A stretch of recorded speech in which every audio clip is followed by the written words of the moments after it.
Hey everybody, it's Jason Blaha here, and I came across an article the other day that I really wanted to talk about for just a bit. I'm going to link it down below for you guys, let all of you read it, kind of make up your own minds on the topic, because this is kind of a controversial topic. I mean, I have my own stance on it, and it kind of asks the question of, do plus-size models, the way they're presented in advertising and things, does it actually promote obesity? And there's some researchers who are saying, yeah, it actually seems to, in people, that people who find plus-size models more acceptable, whether they're obese or not themselves, being a non-factor, they've already ruled that out, seem to oftentimes feel better about bad lifestyle choices. And that's kind of a concern.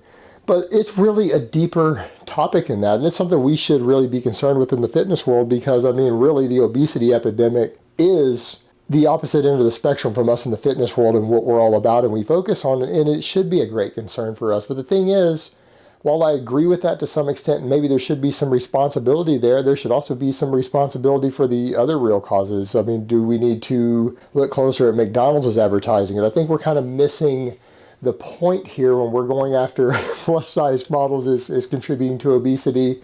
Well, then maybe we should be going after the Happy Meal for contributing to obesity.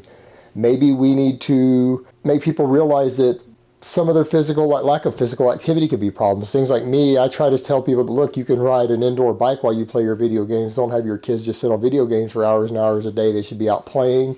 Combating the obesity epidemic, it's really about combating it at a young age, teaching children better eating habits, teaching children to be physically active. That's the only way you're going to end the obesity epidemic, because by the time people reach adulthood, those patterns are set in, and it is far more difficult for people to fight them. You combine that with the easily available food and all the junk food that we have available to us, combined with stressful lifestyles, mental illness, depression, anxiety, things like that that go untreated contribute to obesity the same way that they contribute to alcoholism, drug abuse, or in some cases, even people's exercise addiction, because a lot of you guys take it too far. A lot of the people that we look at on YouTube and maybe enjoy their content really are exercise addicts. They take it too far and they're training a lot more than they actually need to even reach their results, but they're exercise addicts. Now, there are certainly worse addictions out there than exercise addiction. I think we all agree there, but it can still be an addiction and it can, in some cases, negatively affect your life. Still a better choice than, being addicted to pizza or alcohol or cocaine, but still an addiction nonetheless. But these are factors that we need to be looking at closer. These are the driving causes of the obesity epidemic. And the only way we're going to fight that is a better focus on mental health, a better focus on food choices, teaching people good habits at a young age. That's the only way we're ever going to beat this. And realistically, we do need to look at maybe the small end of it, of maybe the plus-size model thing, but we don't want to go so far as to really be fat shaming, because we know that fat acceptance isn't a good thing. We know that fat acceptance, when you really look at it, might make a few people feel better, but it always seems to promote, when the studies are done, it tends to promote unhealthy lifestyles in the long term and acceptance and acquiescence of unhealthy lifestyles.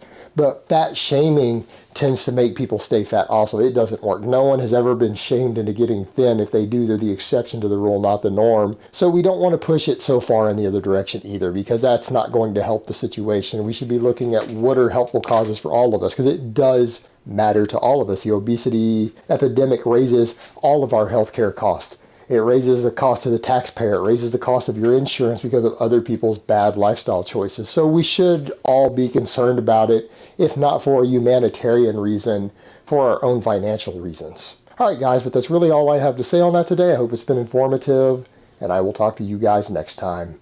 But let me give you guys a bicep shot before I go. Oh, Mount Bicephus.